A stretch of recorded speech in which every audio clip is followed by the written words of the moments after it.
తూర్పుగోదావరి జిల్లా అనపర్తి నియోజకవర్గ తెలుగుదేశం పార్టీ ఇన్ఛార్జిగా నల్లమిల్లి మనోజ్ రెడ్డిని పార్టీ అధిష్టానం ప్రకటించడంతో నియోజకవర్గ వ్యాప్తంగా టీడీపీ శ్రేణులు ఘనంగా సంబరాలు నిర్వహించాయి. నియామక ఉత్తర్వులు వెలువడిన అనంతరం రామవరంలోని తన నివాసం నుంచి మనోజ్ రెడ్డి పార్టీ నాయకులు, కార్యకర్తలతో కలిసి భారీ ర్యాలీగా బయల్దేరారు. అనంతరం పార్టీ వ్యవస్థాపకుడు ఎన్టీఆర్, దివంగత మాజీ ఎమ్మెల్యే నల్లమిల్లి మూలారెడ్డి విగ్రహాలకు పాలాభిషేకం చేశారు. కార్యకర్తలు బాణాసంచా కాలుస్తూ నినాదాలతో హర్షం వ్యక్తం చేశారు. ప్రత్యేకంగా ఏర్పాటు చేసిన కేక్ను కట్ చేసి నాయకులు, కార్యకర్తలకు పంపిణీ చేశారు. ఈ సందర్భంగా మనోజ్ రెడ్డి మాట్లాడుతూ, తనపై నమ్మకముంచి ఇన్ఛార్జి బాధ్యతలు అప్పగించిన పార్టీ అధినేత చంద్రబాబు నాయుడు, రాష్ట్ర అధ్యక్షుడు పల్లా శ్రీనివాసరావుకు కృతజ్ఞతలు తెలిపారు.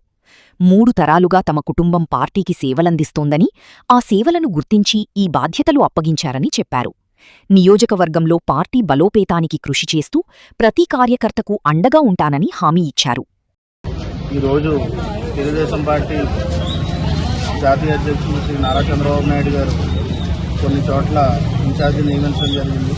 అలాగే అనపర్తి నియోజకవర్గానికి గత ఎన్నికల్లో జరిగిన కూటమి ఈక్వేషన్స్లో ఇక్కడ సీట్ బీజేపీకి వెళ్ళడం, దానిపైన అప్పటి వరకు ఇన్ఛార్జ్ కింద ఉన్న నల్లమిల్లి రామకృష్ణారెడ్డి గారు బీజేపీలో చేరి ఎమ్మెల్యే కింద పోటీ చేయడం, ఆ రోజు నుంచి వాళ్ళ వరకు టీడీపీకి ఇక్కడ నాయకత్వం లేకపోవడం, ఏదైతే సభ్యత్వాలు చేయాల్సి వచ్చిన టైంలో నన్ను ఆదేశించి నువ్వు ముందుండి సభ్యత్వాలు చేయమని చంద్రబాబు నాయుడు గారు ఆదేశించినప్పుడు ఆ రోజు నుంచి కార్యక్రమాలన్నీ నా భుజస్కంధాలపైన వేసి నేను చేయడం జరిగింది.